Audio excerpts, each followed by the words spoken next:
tidak hanya mengacu pada satu keilmuan, itu yang saya maksud. Jadi ilmu diagnosa itu bagi kita seorang pengobat tradisional itu ada banyak ya.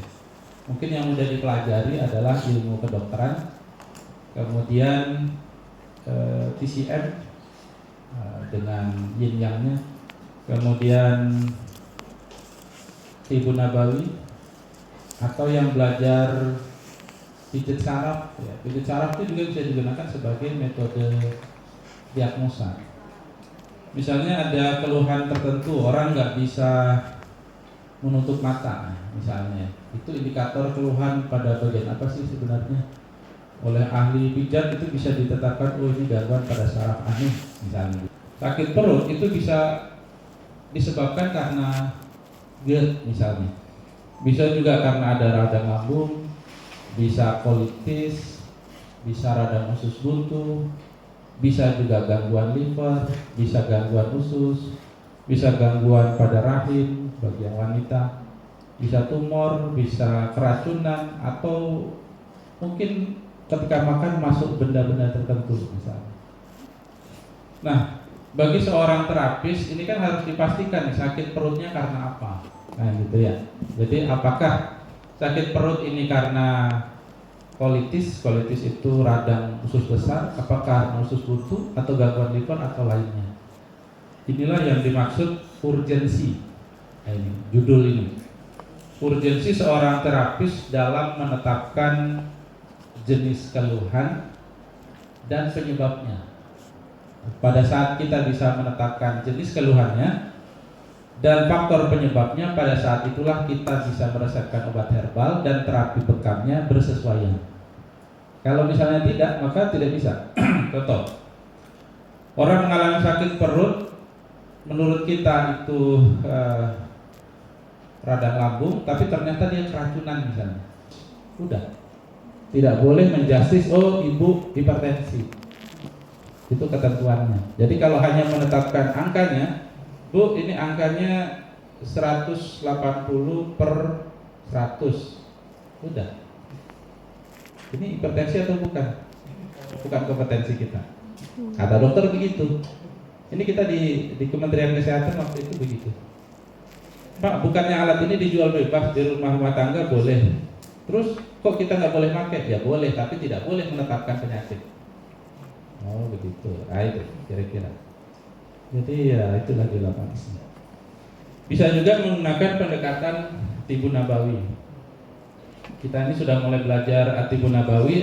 Kita mulai belajar hari ini bagaimana cara mendiagnosa alat Tibu Nabawi. Jadi kalau Bapak Ibu memproklamirkan diri sebagai pengobat Tibu Nabawi, sebaiknya diagnosanya pakai Tibu Nabawi. Jangan pakai TCM, itu nggak cocok. Gitu. Hah? TCM itu tradisional China medicine, akupunturis lah. Gitu. Atau tidak selayaknya menggunakan teori-teori kedokteran. Contoh ya, kita ini seorang Tibu Nabawi, tapi kita menjustis pasien kita. Oh ibu ini asam urat nih. Tibu Nabawi itu nggak ada mengenal asam urat. Buka aja semua kitab-kitab Tibu Nabawi, tidak ada yang menerangkan di situ asam urat. Asam urat itu teori kedokteran, bukan Tibu Nabawi. Ketika datang seorang kaku lehernya, kemudian tengkuknya tegang, oh turun kita ini kolesterol nih Pak. Itu berarti kita bukan Tibu Nabawi. Kita seorang pengobat konvensional kedokteran. Kalau Tibu Nabawi kita hanya bilang oh itu kaku leher, itu punuknya tegang, udah. Tanpa kita mengatakan itu kolesterol, karena ilmu kolesterol itu hanya ada di konvensional, tidak ada di Tibu Nabawi. Pak, boleh nggak kita belajar kedua-duanya di combine? Nah boleh. Kalau gitu kita bukan terapis Tibu Nabawi murni. Kita harus memproklamirkan diri sebagai ya pengobat tradisional saja. Gitu. Ini pendekatan TCM dan iridiologi. Iridiologi bisa dipelajari ya. Ini kalau misalnya mau diadakan bisa juga nih ahlinya dari Sumatera Utara ya, Pak siapa ya? Sibuah ya. Hah? Pak Arman ya, Pak Arman ya. Itu beliau ahli itu, ahli khusus tentang iridologi. Dari mata bisa kelihatan tingkat potensial atau bahkan potensial. Oh ini bapak ini nanti 10 tahun ke depan ini gangguan jantung, bisa dilihat dari iris mata. Beliau tuh ahlinya, bisa dipelajari dengan melihat iris mata. Buka, bisa disenter dari samping, kemudian dipotret atau lihat langsung dengan ilmunya. Nah ini kelasnya sendiri ya, kelasnya sendiri. Dan pemeriksaan nadi. Orang ahli pemeriksaan nadi ini juga bisa sangat detail, hampir-hampir mirip dengan iridologi, cuma dia tidak bisa melihat penyakit sebelumnya. Oh dulu nih bapak tipes, nggak bisa. Tapi kalau iridologi bisa. Oh ini bapak dulu ini pernah stres tingkat tinggi nih. Kelihatan kalau iridologi. Nadi tidak bisa. Nadi hanya menilai keluhan pada saat itu. Itu plus minusnya di situ. Kalau di combine itu lebih sempurna lagi. Jadi kalau seorang terapis bisa mengcombine ini, itu luar biasa. Apakah boleh? Boleh-boleh saja sepanjang dia tidak menyalahi akidah. Ada beberapa ilmu TCM itu yang agak-agak bersinggungan, ada tapi tidak banyak. Kita lihat ya, yang pertama, aspek dalam anamnesa wawancara. Ini hal-hal pokok yang mungkin kita harus pelajari dan kita dalami satu persatu per jenis penyakit. Bapak Ibu tidak bisa mendiagnosa sebelum Bapak Ibu mengenal penyakitnya. Gitu. Bagaimana kita bisa mendiagnosa seorang yang sakit tipes kalau kita tidak tahu penyakit tipes itu apa? Gitu. Jadi langkah dasar sebelum Bapak Ibu melakukan diagnosa adalah Bapak Ibu mengenal jenis penyakitnya dulu, jenis penyakitnya, penyebabnya, dan gejalanya. Kalau ini tidak dipahami, nggak mungkin mendiagnosa, nggak mungkin. Berdasarkan anamnesa ya, ini berdasarkan anamnesa, kecuali berdasarkan ilmu yang lain. Oke, kita lihat yang pertama, apa yang harus kita tanyakan pada klien kita pada saat kita melakukan anamnesa atau wawancara. Setiap pasien kita yang datang, ya pada saat dia datang duduk di depan kita basa-basi sedikit, kemudian kita tanya apa keluhan utama bapak, ibu sehingga beliau datang. Jadi yang ditanya adalah keluhan utamanya. Jadi bukan ditanya apa bu penyakitnya, tapi ditanya apa bu keluhan utamanya. Nanti dia bilang saya sesak napas. Nah dari situlah kita baru merangkai sesak napas ini kira-kira penyakitnya apa. Urai 1, 2, 3. Nanti coba saya bantu teman-teman untuk bisa merangkai itu. Kedua, letak keluhan. Pak, saya sering sakit perut. Sakit perut. Coba ibu bapak berbaring. Jadi di tempat praktik kita harus ada bed matras. Berbaring, terus ditekan tuh. Kanan, kiri, atas, bawah. Nanti dia lupa di situ yang sakit. Misalnya, bu di situ yang sakit. Pas kita tekan di area itu yang sakit, di area tidak, maka di area itu kita lihat organ apa yang paling dekat pada area yang sakit itu. Nah, kalau dia bilang Pak di situ yang sakit, kita lihat ada di kira-kira perut bagian kanan bawah misalnya, berarti curiga kita ada 2. Di situ ada usus besar, di situ ada usus buntu. Kalau usus buntu kejadiannya mendadak, kalau usus besar biasanya jangka panjang. Jadi dilihat letak keluhannya. Setelah dilihat baru diraba ditekan. Nanti ada metode-metodenya. Kemudian ditanya juga lama keluhannya seperti apa? Apakah baru atau sudah lama atau kejadiannya setelah apa? Ini penting. Sakitnya ketika apa nih Pak? Iya ini habis baru makan ikan tongkol sakit Pak. Setelah makan ikan sakit, berarti ada faktor penyebabnya makanan. Nah, baru dirunut apakah karena keracunan atau pada saat dia makan ada terjadi sesuatu hal atau apa gitu. Atau mungkin dia alergi terhadap makanan tertentu. Jadi dilihat lamanya keluhan. Kemudian ritme itu kapan keluhan itu terjadi atau dalam satu hari berapa kali dia mengalami itu. Nah, ini maksudnya ritme. Saya mengalami sesak napas pada saat kena AC. Oke, itu namanya ritme. Kalau kena AC tidak sesak napas. Oke. Saya mengalami sakit kepala pada saat kepanasan. Kalau tidak kepanasan tidak sakit kepala. Itu namanya ritme. Atau pada saat saya duduk baru sakit. Pada saat saya bangkit dari duduk baru sakit. Itu namanya ritme. Pada saat kita tahu ritmenya, polanya seperti ini, maka kita bisa simpulkan, oh pola ini adalah identik dengan penyakit ini. Nanti di teman-teman yang praktek bekam, itu setelah Ramadan akan ada perubahan drastis bagi teman-teman praktek bekam ini dari metode cara pemeriksaan ini. Nah, kita kemarin sudah bahas waktu di Rakernas, ada tersinggung sedikit, dan kemarin kita sudah susun secara detail. Sebelum Bapak Ibu melakukan terapi bekam, kewajibannya adalah membuat kesimpulan diagnosa. Tidak boleh melakukan bekam sebelum tahu diagnosa pastinya, karena nanti dianggap menyalahi SOP. Nah, gitu.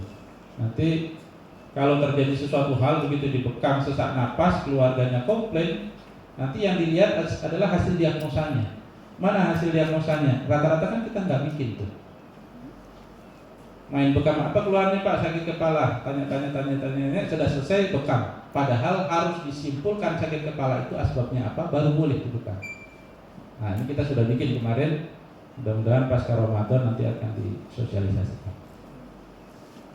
Kemudian gejala yang ditimbulkan, misalnya sakit kepala. Gejala yang ditimbulkan apa? Misalnya adanya timbul mual, nyeri perut, padahal yang dikeluhkan awalnya sakit kepala. Oke. Kemudian apa lagi? Misalnya mata kayak berair, misalnya. Jadi ada gejala lain yang ditimbulkan akibat keluhan utama dia. Itu harus dilihat, dirunut. Apakah ini ada kaitannya atau ini keluhan apa namanya? Apa yang berangkai itu? Penyakit gitu. Sakit kepala, bawaannya kencing kan ada tuh.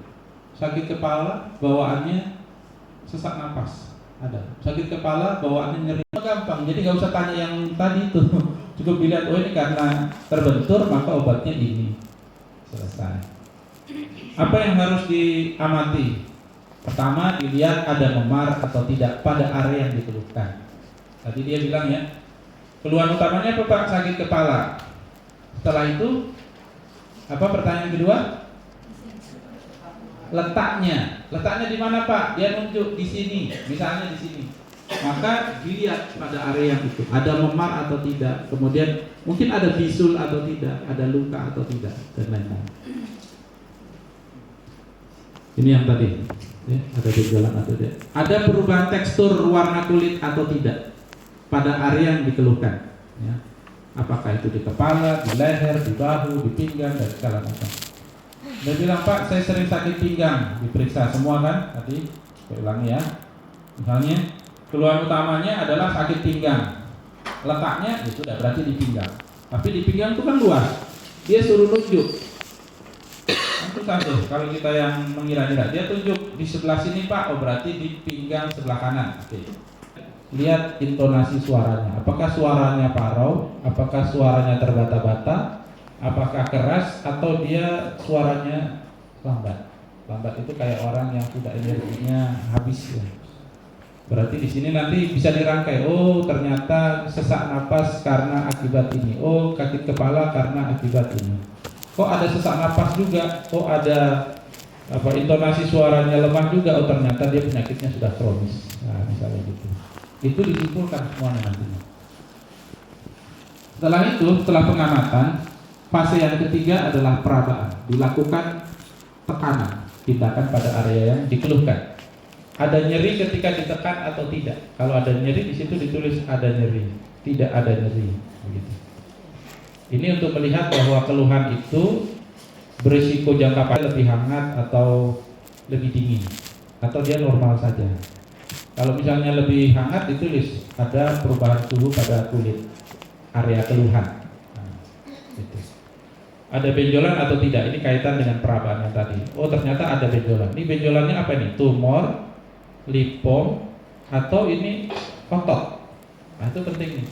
Kata orang, wah itu ada tumor, belum tentu, benjolan juga. Dilihat, oh ternyata otot.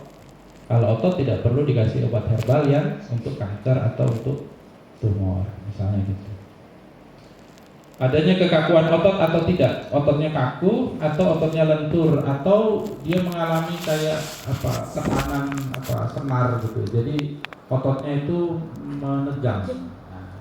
Jadi perlu ada perabaan. Data yang kita peroleh itu harus kita tulis. Nyeri ada atau tidak, ada perubahan suhu atau tidak. Kalau ada berarti ada perubahan suhu pada area keluhan utama lebih hangat. Gitu. Ada benjolan keras, ada benjolan lunak, ada benjolan sebesar kelereng lunak, ada benjolan sebesar telur keras. Itu semua ditulis datanya. Kalau kita ragu-ragu atas benjolan itu, dirujuk pada ahlinya. Apakah ini ganas atau tidak? Untuk mencirikan ganas atau tidak, itu kita lihat apakah dia timbul nyeri atau tidak. Kalau dia timbul nyeri berdenyut, itu ada dua. Nyeri itu bisa karena benjolan sel itu dia memakan sel di sampingnya, maka timbul nyeri. Bagaimana cara kita melihatnya? Klien suruh makan makanan yang pH-nya asam. Apa contohnya? Misalnya makan daging. Pada saat makan pH asam timbul nyerinya berlebih, maka itu kanker. Tapi kalau nyerinya tidak berlebih, cenderungnya tumor biasa. Kanker itu dia reaktif terhadap makanan yang pH-nya asam. Contohnya daging. Pada saat kita makan daging, dia lebih aktif tuh berdenyut, semut. Nah, ketika itu muncul berarti untuk kesimpulan awal ini tumor mengarah ke ganas. Tolong diperiksakan lebih lanjut ke dokter yang lebih spesifik menangani ini. Gitu. Oke, data tambahan berkenaan dengan terapi bekam. Ini kita terapi bekam. Ujung dari diskusi ini adalah herbal dan bekam. Maka apa yang harus kita ambil datanya? Yang pertama adalah riwayat perdarahan. Ini untuk melihat potensial orang ini apakah mengalami hemofilia atau tidak. Dari mana?